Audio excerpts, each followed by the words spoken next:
প্রথম কথা হচ্ছে যে আমরা লড়াইয়ের জায়গা থেকে বারবার বলেছি যে একটা রাষ্ট্র অথবা একটা জাতিকে জাতি হয়ে ওঠার যে সংগ্রাম লড়াই তার ভিত্তি হয়ে উঠতে হয় হচ্ছে তার শত্রু চেনবার মধ্য দিয়ে। বাংলাদেশে আমার এই সোনার বাংলার সুশীল বুদ্ধিবেশ্যারা গত 54 বছর এই জাতির সবচেয়ে ক্ষতিকর শত্রুকে বন্ধু আকারে আমাদের সামনে পরিচয় করিয়েছে এবং এতবার বলেছে যে পৃথিবীর ইতিহাসের সমাজবিজ্ঞান রাষ্ট্রবিজ্ঞানে যে শত্রু সাপেক্ষে রাষ্ট্র হয়, আজাদির লড়াইটা যে শত্রু সাপেক্ষে হয়, প্রত্যেক রাষ্ট্রের নাগরিককে তার সময়ের ঐতিহাসিক পরম্পরার জগৎ শেঠ, অমিচাঁদ, রায়দুল্লভ, লেন্দুক দর্জিদেরকে যে পরিচয় করিয়ে দিতে হয়, জাতির যুবকদের সামনে ঘসিটে বেগম আর মীর জাফরদেরকে প্রতি প্রজন্মের কাছে যেভাবে পরিচয় করিয়ে দিতে হয়, আমাদের দেশের বুদ্ধিবেশ্যারা, গোলাম মিডিয়া এবং রাজনৈতিক দলগুলো দেশের সবচেয়ে ক্ষতিকর এলিমেন্ট গুলোকে জাতির তরুণদের সামনে বন্ধু বেশে গত 54টা বছর পেশ করেছে এবং যেটা করবার মধ্য দিয়ে যেটা হয়েছে, আমার স্বাধীনতা, আমার সার্বভৌমত্ব, আমার জাতীয় স্বার্থ, আমার আত্মমর্যাদা বারবার ভুলুণ্ঠিত হয়েছে। রাজনৈতিক দলগুলো যেভাবে আমার হাসনাত ভাই বলে গেছে, এত পাইনলেস বনলেস হয়েছে ক্ষমতার জন্য।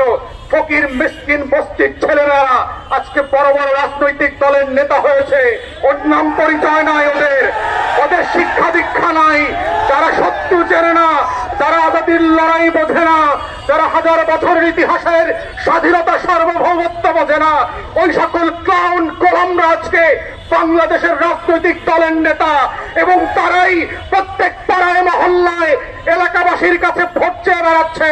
তারা আগামী সংসদটাকে কিভাবে আজাদির সাথে বেইমানি করে, গণ অভ্যুত্থানের সাথে বেইমানি করে বাংলাদেশকে আবার নতুন করে দিল্লির কাছে বেচে দেবে, সেই নাটক মঞ্চস্থ চলছে।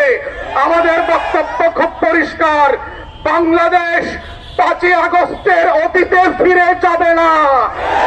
বাংলাদেশে আওয়ামী লীগ ফিরে আসতে পারবে না। বাংলাদেশে দিল্লির দাসত্ব কায়েম হবে না। বাংলাদেশে কত সাংবাদিক সুশীলরা এদেশের আজাদির লড়াইকে দিল্লির কাছে বেচে দিতে পারবে না। এই বক্তব্য খুব পরিষ্কার। যারা বাংলাদেশের আনাচে কানাচে প্রান্তে ঘুরে বেড়ান নাই, যারা বাংলাদেশের অলিতে গলিতে টং দোকানে আজাদির আকাঙ্ক্ষা বোঝেন না, যারা ওসমান হাদির নামটা পর্যন্ত সুন্দর করে উচ্চারণ করতে পারেন না, তারা ইনকিলাব মঞ্চের নাম শোনেন নাই, তারা আগামী দিনের বাংলাদেশে অপ্রাসঙ্গিক হয়ে যাবেন এবং এটাই হচ্ছে আগামী দিনের রাজনীতির মূল তত্ত্ব কথা।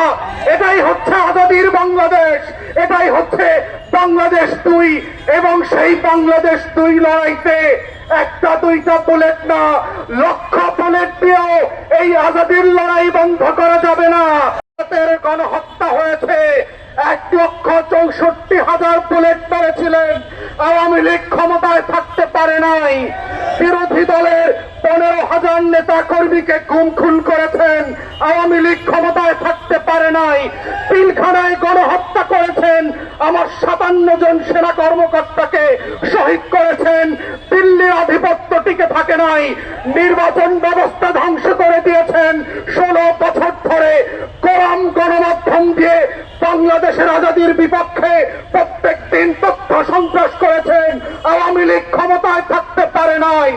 পরিষ্কার বক্তব্য, বাংলাদেশের মাটির রং বোঝেন নাই, আজাদির রং চেনেন নাই। ওটা আওয়ামী লীগের পতাকার রং না, ওটা লাল সবুজের রং। ওটার জন্য লক্ষ লক্ষ মানুষ জীবন দেওয়ার জন্য যেমন প্রস্তুত আছে, আগামী দিনেও থাকবে। অতএব শত্রুরা সাবধান, লক্ষ বুলেট প্রস্তুত রাখতে পারেন।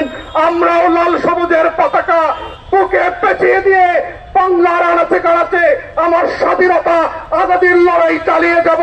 শরীফ ওসমানদেরকে নতুন করে পাড়ায় মহল্লায় আবার পরিচিত করানো হবে এবং সেভাবেই প্রজন্ম থেকে প্রজন্ম ইনকিলাব জিন্দাবাদ হয়ে থাকবে।